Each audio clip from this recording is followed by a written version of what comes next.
Happy Monday, everybody. Welcome to week number 6.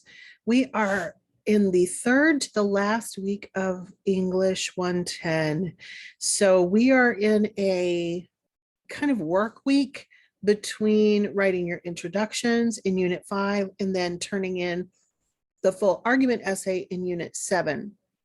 So this week you do have a discussion board, of course, and you also have a knowledge check. So let's go ahead and take a look at what's going on overall in the course and get you some situated with some things that will help you manage your time this week. So as I mentioned, we're starting Unit 6. You will notice that this also means it's time for you to be registering for your next term. And so in our Unit 6, there's some links there to help you get going with that. Then, of course, we have our normal materials. First of all, of course, the crafting of an argument. That's what we're working on. You're going to be using this week and next week to put your actual paper together. And if you use both of those weeks, it will give you a chance to really spend some time away from it and do some good revision before submitting it. You also want to keep in mind that if you are, getting finished with it sooner rather than later, you can always get some extra help from me, from the Writing Center tutors through the Tutor Me system.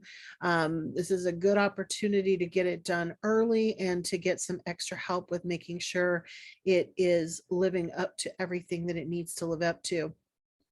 I also want to mention, though, that if you have not turned in any of the previous assignments, especially Unit 2's supported paragraph, Unit 4's pro-con paragraphs, and of course, Unit 5, the introduction for your argument essay, it is super, super, super important that you get those in immediately. All of those assignments use skills that you're going to be using in the argument paper. And some of them, of course, even contain paragraphs and research that you'll be able to actually use in your argument paper. So it is so important that you get those in so that you get them graded and you get the feedback on them, because the goal, of course, is to learn from any mistakes that you make, and then, of course, in the argument essay, not make those mistakes again. So I don't know, I just can't stress it enough. This is kind of crunch time. So if there's anything that you struggled with in those assignments, even if you did turn them in, if there were things that you struggled with in those assignments, now is the time to reach out and get some extra help with those issues. So our readings and resources this week, as usual, you do have some assignments to do before you do any graded assignments. Writing an argument, there's a section from our textbook that you will read there. We're going to be writing multiple paragraphs this time. You're going to be writing a full essay. So there's a section on how to write transitions, which help kind of guide the reader through your work. And there is an interactive activity there that you can do that will help you play around with different transitional words, phrases, things of that nature. The next section is on rhetoric and argument, because of course we've already been working on this, but this is, the upcoming goal for big time is the argument essay. So you've got a couple of readings and a couple of videos, 3 videos on rhetorical concepts. I would really, really, really spend some time doing these readings and doing these and watching these videos. None of the videos are terribly long. They keep everything kind of short for you. So but these will definitely help you learn about the aspects that you'll need to cover in your argument essay. Now, if you remember correctly, we had the assignment sheet for the argument last week, and I can't remember for sure if it is also linked in Unit 6, but I'm going to remind you where to find that. So let's look first. Yeah, you'll need to go back to Unit 5 to get that. So let's do that first. Just a reminder where you find the full assignment sheet for the research, for the paper that you're turning in week 7, because I want you working on it this week. I clicked on Unit 5. I'm going to scroll down, and where it says Unit 5 assignment, where you turned in your argument essay, introduction, the first link in that box is to the full assignment sheet for the essay itself. So if you have not already done so, please print that out or save it to where you can come back to it again and again and again. But that's going to be your guideline for the argument essay. And I really want you starting on it this week, even though it is not due until the end of next week. So Unit 6, then back to where we really are this week, but I wanted you to make sure you remembered where to find that. You do have a rhetorical appeals analysis discussion board. You're going to begin by selecting an advertisement. Now, a lot of people really struggle with this in terms of what is an advertisement. An advertisement is exactly what it sounds like. It's an ad trying to get you to purchase something, basically. There are ads that are more ideology based, like trying to get you to stop smoking or things of that nature, but you want to choose an advertisement for a product. So it could be a particular soda ad, it could be a food ad, it could be for a restaurant, a clothing brand, maybe a car. I would lean towards using full video advertisements that you can find on YouTube. So if you've seen an ad on television, you can usually also locate that same ad on YouTube. It does not have to be a video. It can be what's called a print advertisement, which is something you would see in a magazine. Now, we don't look at a lot of real magazines these days, but if you've ever thumbed through one standing in the grocery store line or sitting in a doctor's office, you know that there are a lot of products that are advertised in magazines. Newspapers too, but magazines, of course, have the pretty colors and all the things that go with that. Same thing applies. You're going to need to give your classmates and I a link to your ad. So if it's a real magazine that you happen to have in your world, you could scan the page that has that advertisement on it to share. But you also should be able to find versions of those advertisements online, for the same way that you might with YouTube and a video. So it can be a print ad or it can be a video that you might see on a television commercial. Then you're going to analyze it.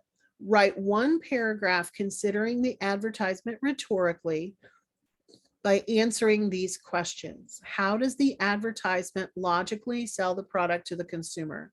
And you're going to be learning 3 terms this week: logos, which is logical appeal; pathos, which is emotional appeal. So like if my best example of that is the Sarah McLachlan song on the dog abuse commercial, right? Oh my gosh, when that thing comes on, I sprint across the room to find the remote or turn the TV to a different channel. But anyway, so how does the argument try to sell you the product logically? How much does it cost? What are the safety features? Whatever the case may be. What emotions or pathos does the advertisement create in you after viewing it? And keep in mind that advertisements, especially television ads, are much more likely to use emotions than they are to use logic, even though in real argument, we want to use more logic than emotion, but advertisements are very emotional. And then finally, you're going to be talking about the ethical appeal or the ethos. And that has more to do with the brand or the product than it does the actual advertisement. So an example of that might be in an advertisement for a local restaurant. They might point out that they have been in business since 1974. We've been serving such and such town for 45 years, whatever the case may be. That is how advertisers and companies build up their own credibility, by giving you some reason to trust them, whether it's length of existence, whether it's, we give money to charities, local charities, things of that nature. Another example of that I see a lot would be with legal ads. right? Because you have the advertisements for all the lawyers who want to help you get money back from an accident and things of that nature. And so a lot of them will try to show that they are better than their competitors by talking about how long they've been in business or how much, how involved they are in the community, things of that nature. So you're going to have a link to the advertisement, and you're going to have 3 short-ish paragraphs. They don't have to be super long, but one on logos, one on pathos, and one on ethos. So it is super, super, super important that you do the readings and the videos before you attempt this, because you're going to need to know that information in order to write this effectively. So once you've done your own post by Wednesday night, you want to come back and you want to respond to at least 2 others. So in your responses, consider the advertisement chosen by your classmates. You might actually have seen that commercial, but of course you also have the ability to watch it or to view the visual if they've done the right thing and included it. If you were writing a critical review of the advertisement, what is one area that you think the ad could be improved? Logos, ethos, or pathos? And of course, you can talk about all 3 if you want to, but that's basically what you want to do with your classmates' posts. As usual, you have the rubric. It's the same rubric we've been using. It's not anything new, but you can certainly check that out. And that will help you to kind of craft your responses. So again, same pattern here. Post yours by Wednesday, and then you have until the following Sunday to post to 2 others. Don't give away those points. So try to organize your week so that you get all the points that you can there. And then, of course, like I said earlier, this week we do not have a written assignment. You have a knowledge check. So just like we did back in Unit 3, it is a 10-question quiz, multiple choice and true false. Each one of them is worth 10 points. And just like the last one, you can take it more than once, but that is due Sunday night as well. So with the argument essay, like I said, go ahead and work with it. You've already got some of the pieces, so I would not just let this fall by the wayside this week. Be sure to send me any questions, to post any questions. You can also, of course, like I said, use the Tutor Me system, and then you'll turn it in, the final version of it, by the end of Unit 7. I also wanted to mention a couple of things with the discussion boards from Unit 6. There were quite a few folks who had included those 2 statements, but they weren't 2 different types of things. So the prompt had wanted you to post one statement that was clearly an opinion and one statement that was clearly a fact. And in some cases, both were facts. In some cases, both were opinions. So I'm going to be giving you that feedback when I'm grading those this week. So keep an eye on your own feedback. But just in general, I wanted to kind of remind people of some of the differences between what is a fact and what is an opinion. Anything that can be proven would be considered a fact, or disproven. So if I were to say